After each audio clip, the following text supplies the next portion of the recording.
Começa agora mais uma edição do Espaço Técnico na TV CRC-SP. Nesse primeiro programa de 2013, vamos tratar do roteiro para o encerramento do exercício. Seja qual for o regime tributário, o balanço de 2012 deve ser feito de acordo com os princípios e normas contábeis vigentes. E para esclarecer quais são os procedimentos a serem tomados, convidamos o contador, mestre em Controladoria e Contabilidade Estratégica, Arnóbio Neto Araújo Durães. Ao final do programa, ele debate o assunto com a contadora, empresária contábil e conselheira do CRC-SP, Ana Maria Galoro Laporta.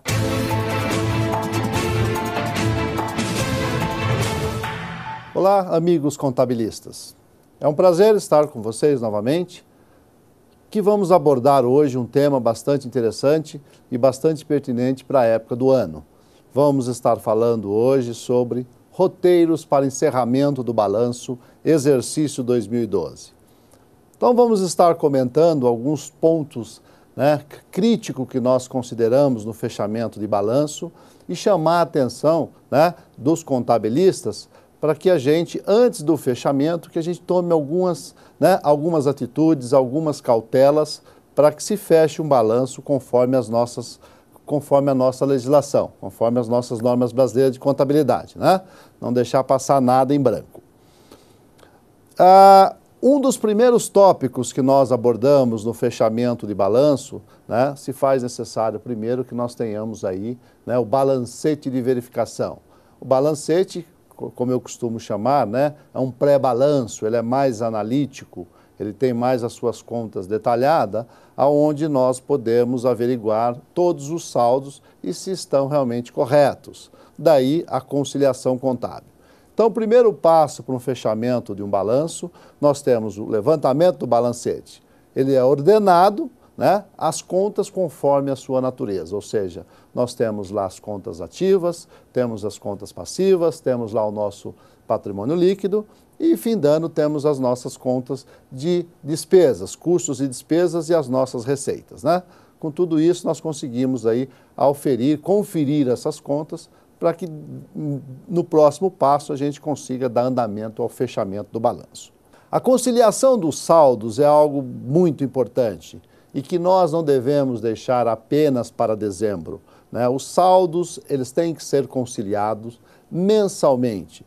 Então, se nós adotarmos a prática de conciliar os saldos todos os meses, em dezembro é apenas mais um mês, E vale alertar aí aos colegas contabilistas que a conciliação é justamente explicar o saldo. Não é simplesmente a gente copiar o razão e colar numa conciliação paralela. Não, isso não é uma conciliação. Conciliação realmente é explicar o saldo da conta. Então, nós temos algumas contas críticas no fechamento de balanço, como, por exemplo, nós podemos ter aí aqueles depósitos judiciais, por exemplo, é uma conta que requer o detalhamento para quem foram esses depósitos, E qual o status que estão esses depósitos. Então, tem alguns detalhamentos que é importante, Podemos ter também despesas antecipadas. Que despesas foram essas, Para a gente mencionar aí, agrupar e conseguir chegar no saldo. Então, a conciliação dos saldos contábeis é de suma importância, é a veracidade das contas. E eu costumo dizer, que o contador, o contabilista que não explica todas as suas contas do balancete, realmente não tem uma conciliação adequada. Se faz necessário eu explicar e analisar todas as contas do balancete, que depois, de uma maneira sintética, vão ser alocadas no balanço, Vão se transformar no balanço patrimonial. E vale a pena chamar a atenção, nesses fechamentos de balanço, que recentemente nós ouvimos aí, saiu na mídia aí num grande jornal, que as informações contábeis que estão sendo divulgadas estão sendo insuficientes, não estão com tanta clareza. Então, é importante que nós tenhamos total consciência desse saldo das contas para que a gente consiga demonstrar para os nossos usuários, que esse é o grande objetivo realmente dos demonstrativos contábeis, a real situação patrimonial das empresas. E também através das notas explicativas, que é extremamente importante. Então, as conciliações fazem parte desse rol de detalhamento que nós temos que ter atenção no fechamento de balanço do exercício 2012. Um outro tópico bastante importante é o método de avaliação de equivalência patrimonial. Então, se a empresa, né, tem investimentos em outras empresas, em coligadas, em controladas, né, se faz necessário nós fazermos a equivalência patrimonial. A legislação nos permite aí um espaço de tempo de defasagem, ou seja, aí, em torno de 60 dias, 90 dias, nós aconselhamos que seja sempre mês a mês. Então, vou fazendo a equivalência, o resultado e as demonstrações estarão sempre bem elaboradas. Então, mês a mês. Então, no final do ano, é apenas mais um mês. Então, fazemos a equivalência patrimonial, vamos verificar qual foi o resultado da nossa coligada, da nossa controlada, né? O resultado, e vamos transportar isso para o nosso balanço através dessa equivalência patrimonial. Então, uma conta extremamente importante que nós temos também que ter atenção. Verificação de contabilizações, receita, despesas e custo. Deverão ser apropriadas sempre pelo regime de competência. Nós não temos regime de caixa em nossa contabilidade brasileira, salvo aí, né, a contabilidade pública que tem um regime misto. Ao contrário, sempre regime de competência. E é extremamente importante que nós tenhamos isto contabilizado mês a mês. Não basta apenas contabilizar, e sim analisar esses resultados, analisar essas peças contábeis, né, e emitir pareceres. O contador tem que ser realmente um pouco mais agressivo em termos de colocar para fora os resultados, explanar para os seus empresários, né, como anda a situação patrimonial da empresa. Porque muitas vezes nós vemos o contador trabalhando em demasia, que não é simples também, né? Temos que trabalhar bastante, mas na hora de apresentar ele acaba não fazendo. Então é importante que após os fechamentos das demonstrações, e que não só em dezembro, e sim ao longo do exercício, que ele relate para o seu empresariado, né, para o seu cliente, os escritórios de contabilidade, né, a real situação da empresa e aconselhe se está no caminho certo, se temos que mudar o rumo, se temos que incrementar algum ajuste. Isso é importante. Não basta apenas nós efetuarmos as contabilizações de acordo com as nossas legislações. Nós temos que ir um pouco mais além. É explanar o resultado dessas contabilizações. Então, verificação da contabilização de receita, custo e despesas, nós temos que realmente estar fazendo mensalmente. Em dezembro é mais um mês, obviamente a gente, né, acaba canalizando o ano inteiro, e aí o fechamento dos nossos balanços. Avaliação dos estoques, um ponto extremamente importante para as empresas que comercializam mercadorias, né? Então, esse é um ponto que chama a atenção. Os estoques, né, é o nosso bem, né, que nós temos a metodologia de estar controlando o estoque, né, nós temos aí, né, o custo médio de aquisições ou entrada, valor dos bens produzidos ou adquiridos mais recentes, preço de venda subtraído da margem de lucro. Então, nós temos a metodologia de estar apurando os nossos estoques e contabilizando. Temos aí o PEPs, o EPs, a média ponderada, temos que adotar o melhor, né, independente do que o cliente fisco deseje, nós temos que adotar a melhor prática possível, né? Então, se para nós a melhor prática em termos de controle e contabilização dos estoques é o EPs, o último que entra, primeiro que sai, vamos fazê-lo no EP, porque eu vou acabar, né, demonstrando um custo mais atual. O resultado desta operação será um resultado bem mais realista do que se eu faço por uma média ponderada ou mesmo por um PEPs. Média ponderada esta que a maioria das empresas utilizam, né? É uma média ponderada. Eu posso escolher qualquer um dos métodos. Lembrando, se a empresa for tributada aí pelo lucro real, um desses métodos o fisco não aceita, que é justamente o EPs. Mas isso não impede que eu faça a minha contabilidade por esse método, que é um método, né, como nós frisamos, que atualiza bem os seus custos. Então, traz um resultado mais apurado, né? Então, os estoques têm que ser avaliados. Se, porventura, a empresa tiver estoques obsoletos, que esse estoque não vai se realizar, há que se fazer provisões, há que se fazer baixas e indicar. Então, como nós falamos no início, não basta simplesmente eu contabilizar, eu tenho que, né, gerar relatórios, gerar informações para tomada de decisões. E aí é fundamental a participação do contabilista. Olha, temos estoques obsoletos, eu estou constatando pela movimentação que já fazem tempo que esse estoque não é modificado, ou seja, será que ele existe em mercado ou nós temos que sucateá-lo, vendermos, doarmos, enfim, tomar alguma atitude para não carregar esses custos nos balanços. E aí sim fazer as devidas provisões, né? Então o estoque é extremamente importante, que mexe diretamente com o nosso resultado. Temos também aí receitas e despesas financeiras, apropriação proporcional.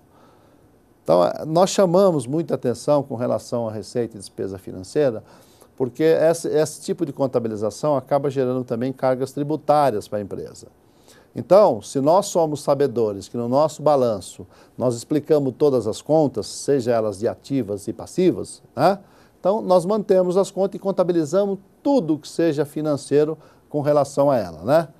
O princípio contábil da competência exige que se reconheça no resultado todas as receitas e despesas financeiras geradas com o passar do tempo, independentemente do seu recebimento ou pagamento. É justamente o que diz aí, né, a nossa legislação, os nossos princípios contábeis, quando fala no princípio da competência. Independe de eu receber ou de eu pagar a obrigação. Eu tenho que reconhecer o meu resultado.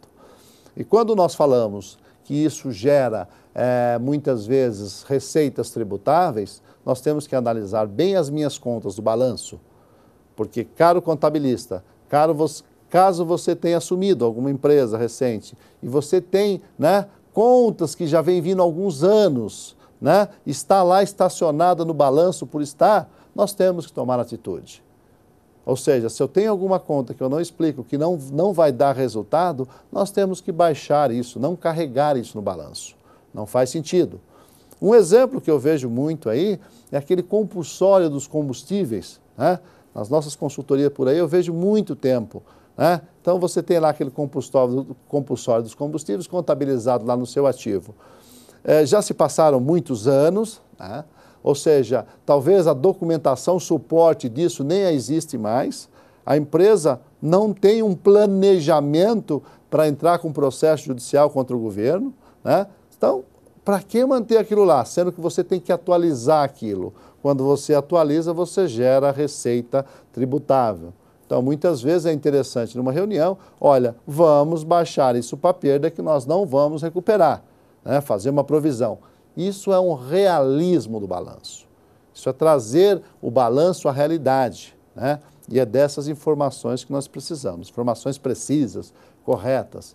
Não manter a conta por manter, né? Nós temos que realmente explicar todas as contas e explicar o seu futuro também, né? Então, receitas e despesas financeiras, apropriação proporcional ao seu tempo, né? Então, nós temos que reconhecer mês a mês, em dezembro é mais um mês. Verificação da adequação do saldo das constituições e provisões. Extremamente importante, né? Nós temos aí o princípio do conservadorismo, ou seja, se nós, contabilistas, temos noção que realmente se faz necessário, nós temos que provisionar. Na constituição dessas provisões, deve-se observar os princípios contábeis e cercar-se do máximo de elemento que possibilite, né, a gente mensurar quais são os valores, né, para que a gente faça a contabilização correta. Então, nós temos algumas provisões que é muito conhecida, como as provisões de férias.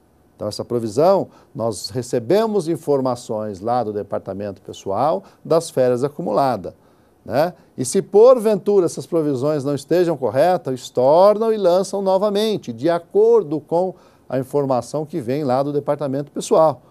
Então, o teu saldo de balanços tem que estar batido com a folha de pagamento. Isso é extremamente importante. E essas provisões são mês a mês, você vai ajustando mês a mês. Chega em dezembro, a gente aconselha, né? Se houver alguma diferença, façam os ajustes necessários para que reflita a realidade.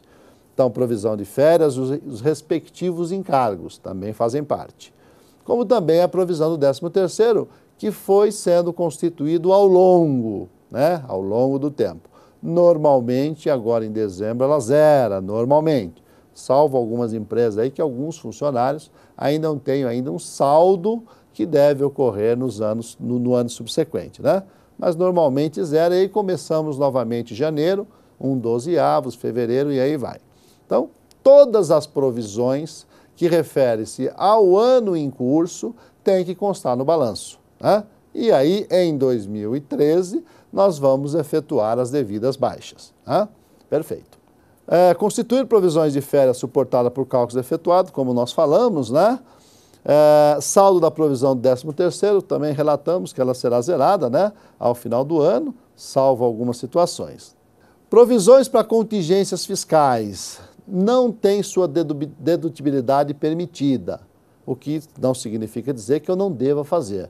Então, na data 31/12, o balanço patrimonial, né, e as outras suas peças tem que refletir a fotografia daquele momento. Então, balanço patrimonial em 31/12 é uma peça estática onde vai tirar fotografia da empresa. Então, todos aqueles saldos têm que estar correto, que é a posição patrimonial da empresa. Então, se nós tivermos conhecimento de contingências fiscais, nós temos que realmente estar provisionando lá nos nossos passivos. Vai afetar resultado, mas temos que estar provisionando para o recolhimento no ano subsequente. Então, olha, dedutibilidade, sua dedutibilidade permitida em alguns casos, outros não, porém, tecnicamente, poderá ser necessária sempre que a empresa possuir informação razoável, né, sobre a possibilidade de não ganhar eventuais recursos contra a alta inflação. Então, nós temos que estar reconhecendo. Temos que nos cercar de toda e qualquer informação. Então, nós temos hoje muito bem automatizado o site da própria Receita Federal, da Fazenda Estadual, né, até mesmo das prefeituras. Nós temos como obter quase 100% das informações necessárias para que nós, em 31/12, refletimos a realidade nesse âmbito fiscal tributário. Extremamente importante. Inclusive, o próprio lucro sobre o resultado, a própria tributação sobre o lucro da empresa, né? Na apreciação do processo de apuração do resultado, é relevante considerar os conceitos de regime de competência e realização. Então, nós estamos já partindo aqui para a demonstração do resultado do exercício. A DRE, juntamente com o balanço, são as peças fundamentais aí do nosso exercício. Inclusive, eu costumo muito alertar os nossos contabilistas aí, a DRE é um instrumento fantástico de gestão no nosso mês a mês. Ela bem analítica, né, de acordo com as funções da empresa, o ramo de atividade, nos dá uma visão muito boa do que está ocorrendo no ano, nos permite corrigir rotas que não estejam tão adequadas. Então, não deixe apenas para dezembro, no fechamento do balanço, cuidar da sua demonstração de resultado do exercício. Ela tem que vir ao longo dos meses, refletindo já, né, os resultados que estão ocorrendo. E muitas vezes nós pegamos flutuações de um mês para o outro relevantes, compete ao contabilista estar explicando o porquê dessas discrepâncias, desses aumentos, dessas flutuações relevantes. Isso é extremamente importante. E em dezembro, quer dizer, já não dá para se fazer mais nada dos 11 meses que se passaram. Nós estamos tirando uma fotografia.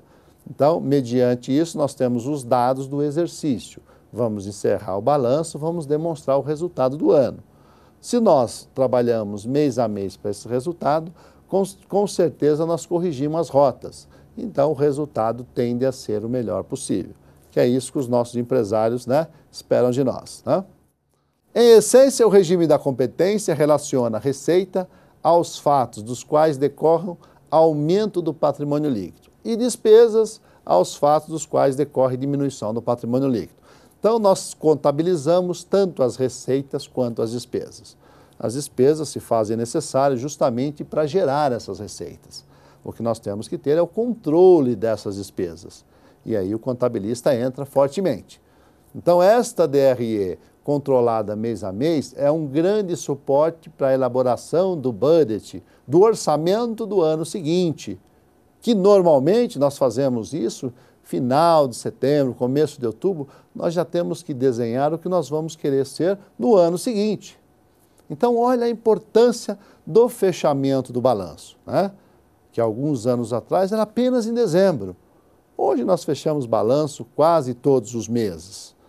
O que nós estamos chamando realmente a atenção dos colegas contabilistas é para realmente consolidar esses dados da melhor maneira possível, sem deixar passar nenhum detalhamento desse que, porventura, tenha se passado durante o exercício de 2012. Então, em dezembro, nós temos aí um mês para a gente acertar e fechar o nosso balanço da melhor maneira possível. Um fato bastante interessante, nós temos aí a nova legislação, né? A nova legislação nos trouxe aí várias novidades, né? Para a gente melhorar os nossos balanços. Sem sombra de dúvida, a Lei 11.938 mais a 11.941, a 11.638 e a 11.941, né?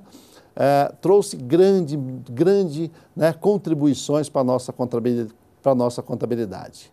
Ou seja, é a harmonização da nossa contabilidade com o mundo. O mundo está tentando falar uma linguagem única de contabilidade. E nós no Brasil estamos aí basicamente há 3, 4 anos, né, se adaptando, já estamos bem avançados.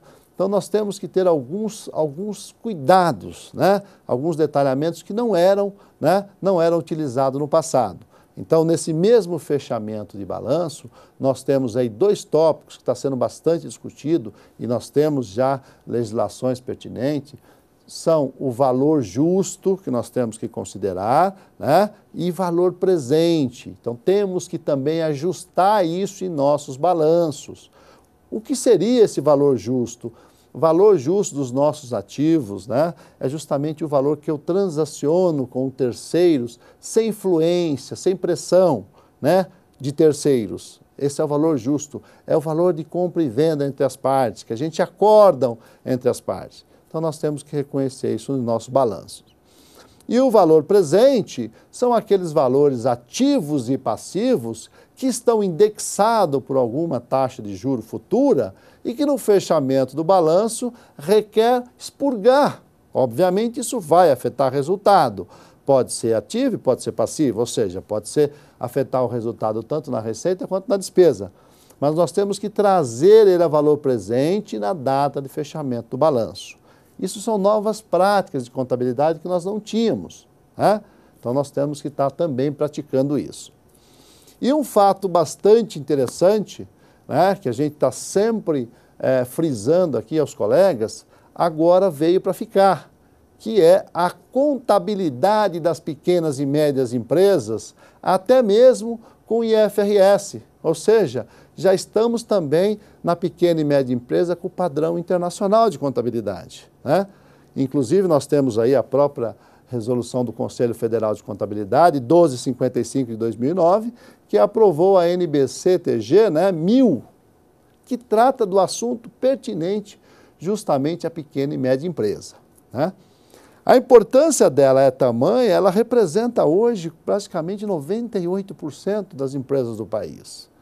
20% do nosso PIB. Tá certo que saiu recentemente que o nosso PIB para o próximo ano não será tão grande assim, mas ela representa 20%. Ela é geradora de 67% dos empregos. Então, hoje, com essa nova legislação, as pequenas e médias empresas que já tinham a sua contabilidade veio agora fazer parte, né, desse rol que é as grandes empresas. Então, independente do tamanho da empresa, seja ela pequena, média ou grande ou gigante, todos têm que ter uma contabilidade uniforme. E eu defendo isso. Não há que ter distinção. Ah, porque eu sou pequeno, eu não preciso fazer fluxo de caixa. Ah, porque... Não há isso. Temos que fazer todos os demonstrativos. Porque nós não fazemos aquilo para guardar na gaveta, e sim para a tomada de decisões. E como eu disse no início, né, da minha fala hoje, a mídia está divulgando que as informações são insuficientes. Então nós temos que ser mais firmes, temos que deixar mais transparência, que é isso que os nossos clientes, né, seja cliente interno ou cliente externo, desejam da nossa contabilidade. Lembrando, o fisco, ele é um dos clientes, não é o único cliente. Nós temos os acionistas, nós temos o mercado, nós temos os bancos. E a pequena e média empresa agora nesse rol, principalmente isso, né, que o governo está soltando tantos financiamentos para pequena e média empresa e muitas vezes isso fica estocado nos bancos sem dar vazão por falta dos demonstrativos contábeis, por falta do orçamento, por falta do balanço, por falta de um projeto. Então o momento é esse, da gente aproveitar as novas legislações, colocar as pequenas e médias empresas com as melhores demonstrações possíveis, né, satisfazendo assim os anseios dos seus empresários. E aí, quando, né, forem buscar empréstimo, forem aumentar o seu empreendimento, né, a sua empresa, né, ter todas as suas demonstrações pronta e disponível para justamente atender o fisco, né? Então, pequenas e médias empresas, nós estamos aí, regras contábeis aprovadas, inclusive toda essa informação com relação a IFRS está no site do CRC. Entrem no site do CRC São Paulo, tem lá um link específico só de IFRS, que são a nova contabilidade. Ok, era isso que nós tínhamos a apresentar a vocês com relação ao nosso fechamento de balanço e até uma próxima vez. Arnóbio, foi ótima a sua apresentação. Eu tenho algumas questões para você. As pequenas e médias empresas devem adotar o conceito de valor justo e valor presente? Muito boa pergunta, Ana. Realmente, o conceito de valor justo e valor presente para as pequenas e médias empresas é tão quanto semelhante às grandes empresas.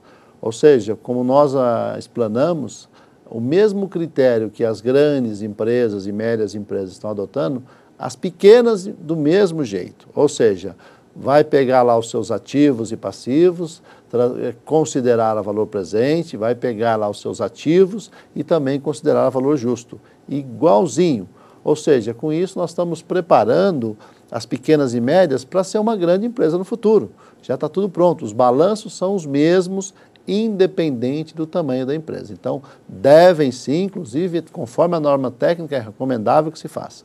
O cruzamento dos livros fiscais com a contabilidade é um procedimento importante no fechamento do balanço. Quais são os pontos para serem analisados? Muito bem, com relação a essa parte fiscal, como nós frisamos, o balancete é extremamente importante no fechamento de balanço, então todas aquelas suas contas ativas e passivos inerentes à carga tributária, tem que ser checado o saldo justamente com as obrigações acessórias, com DACOM, com DCTF, com DIRF. Por quê? Porque são os cruzamentos que a própria Receita Federal acaba fazendo. Então, para todo efeito de fiscalização, o que vale é os números contábeis, é o balancete contábil. Ele é predominante em qualquer fiscalização. Então, eles partem do balancete, depois cruzam com os DARFs recolhidos, depois cruzam com as obrigações acessórias. Todas elas têm que ser os mesmos números. Não pode eu estar na DIRF um valor, ou estar na DCTF um valor, e na contabilidade outro valor. Inclusive, isso nós recomendamos que se faça mês a mês. Esse cruzamento tem que fazer mês a mês. Não deixar que o fisco faça. Já é função dele. Compete a nós, contabilidade, naquelas conciliações que nós enfatizamos, fazer isso mês a mês. Porque chegando em dezembro é apenas mais um mês para confrontar os saldos e aí sim fechar o balanço com harmonia e já preparar para a DIPJ do próximo ano. A contagem física dos estoques é importante? Sim, extremamente importante. Os estoques é um item que merece total atenção em termos de fechamento de balanço, né? Há algum tempo atrás, os estoques, né, o inventário, era feito uma vez por ano, isso já há algum tempo atrás. Hoje não mais, hoje a coisa está muito dinâmico. Então, o ideal é que se faça a contagem de estoque, o inventário físico, no menor tempo possível. Se possível, mês a mês. Mas tem algumas empresas, pela característica dos produtos, demanda mais tempo a se fazer a contagem. Então, pelo menos trimestrais, semestrais, para evitar surpresas.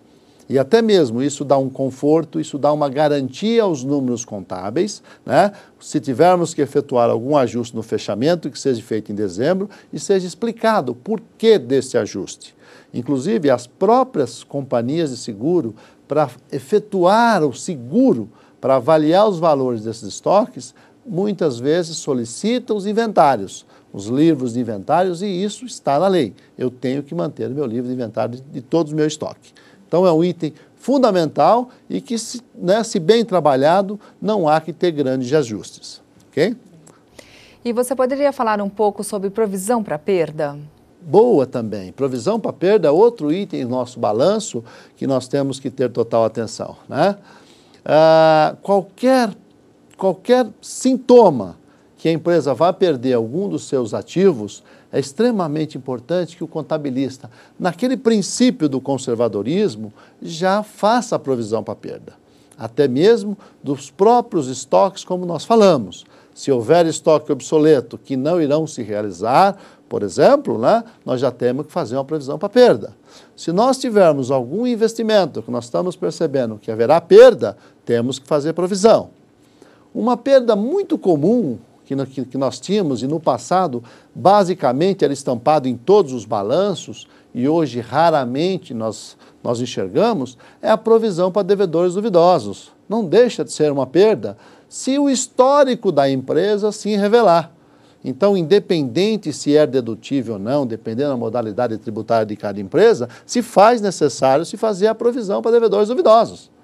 E aí, caso isso não ocorra, no ano subsequente, no balanço subsequente, fazemos a reversão com tranquilidade. Então, é extremamente importante no conservadorismo e até mesmo para relatar o melhor resultado da empresa, que se provisione as perdas que, porventura, o contador, né, tiver a informação que possa vir a ocorrer. Muito bem. Okay? Obrigada, Vernome. Em nome do CRC-SP, eu agradeço a sua presença aqui no nosso estúdio. Muito obrigado. O Espaço Técnico fica por aqui, agradecendo aos nossos convidados pela participação.